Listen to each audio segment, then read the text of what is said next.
Hello, and welcome to another episode of New Gameplay. Today, I'm your host, Jeff Cork, joined today by JV Gwaldney. Again! Let's keep this going, Leo Vader. Viewer beware, you're in for a scare. What are we looking at, JV? We are checking out Layers of Fear 2, the sequel to the super popular Layers of Fear, a horror game.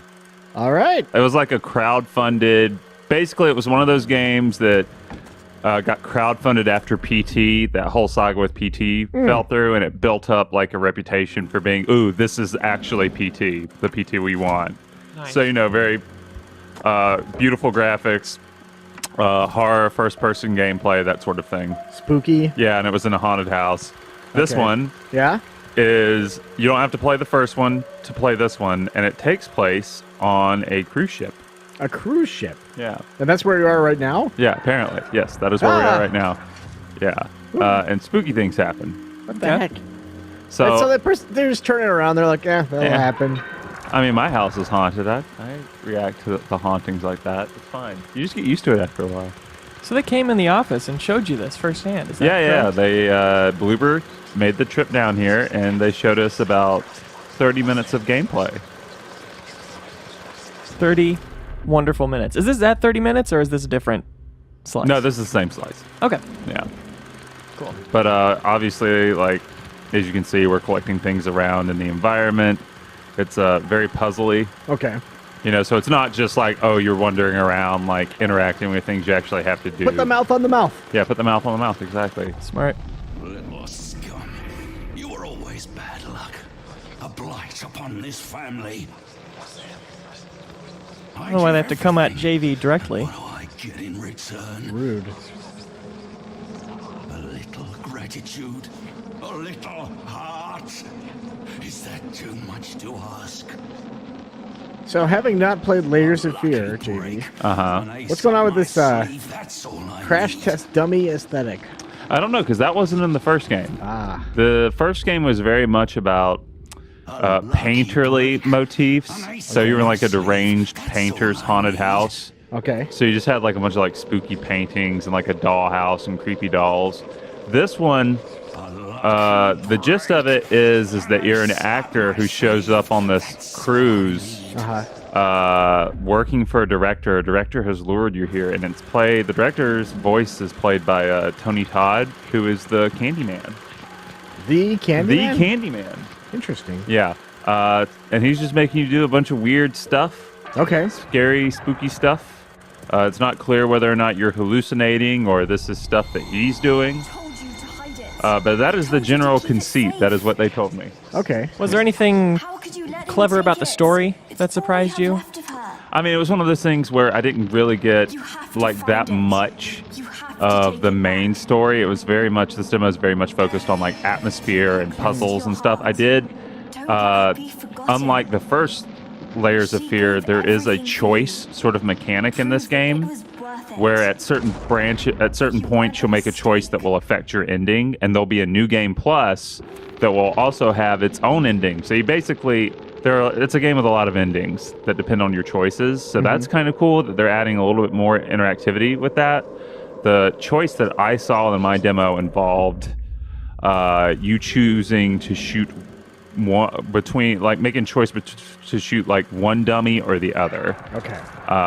And if you tried to shoot one dummy, Tony Todd kept being like, no, you can't do that. But according to the demo, you could, defy him eventually if you just kept doing it. Yeah.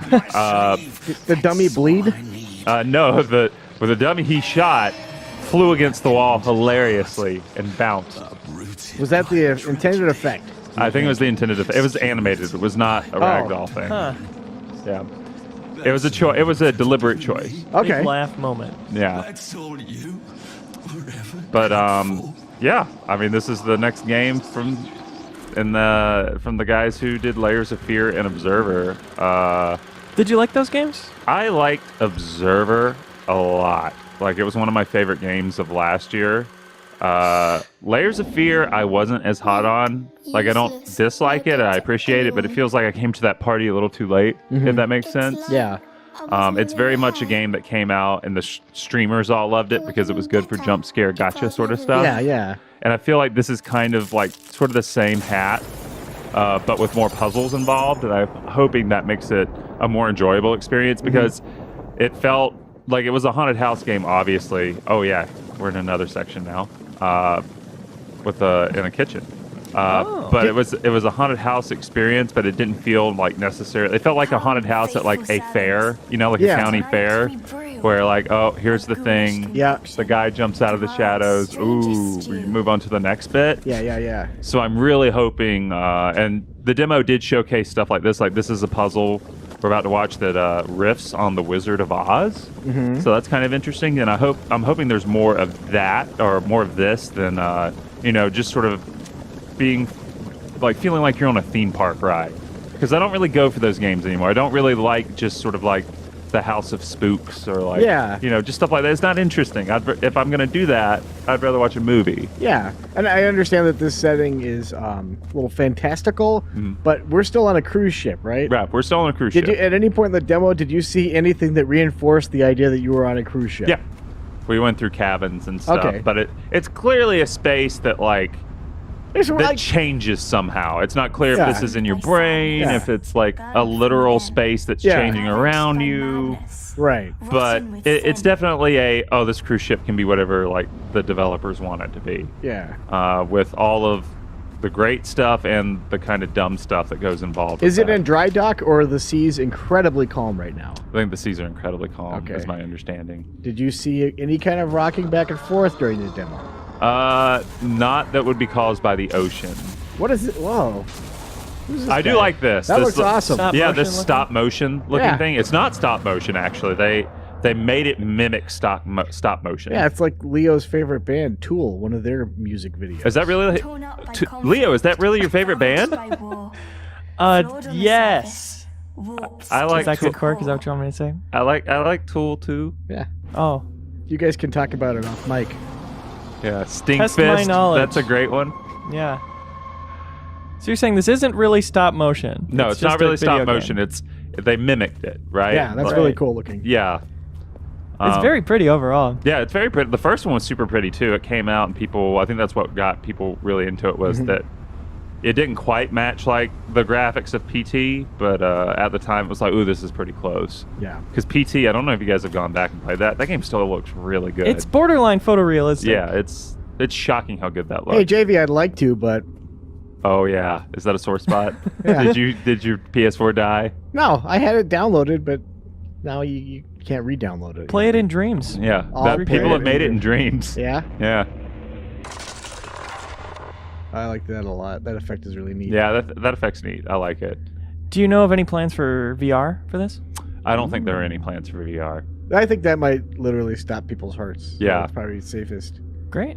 Oh my gosh. But yeah, this is pretty much like what you can expect from this game, gameplay wise and such. So if you like the first Layers of Fear, if you like spooky games, this is probably for you. I'm curious about it as someone who didn't like the first Layers of Fear that much, but I really liked Observer. I'm hoping like this does more of sort of the mind-bending stuff. It has a great story to go along with it because Observer had a really good story. Yeah. But yeah, that's Layers of Fear 2 so far. It's out on May 28th, I believe, for PS4 and PC and maybe Xbox One. Excellent. Well, Leo, it sounds like JV wants to leave. So he's got one foot out the door. So there you go. Thanks for helping. It's too scary. It's too scary. It's too spooky. All right. Thanks for watching, everybody. Bye. Bye. Shut up and let me listen to the game. Oh, pardon me. I was just brainstorming a really good comment. Subscribe to Game Informer's YouTube for new episodes of new gameplay today every single week. We are proud of them, and we have fun making them. Thanks!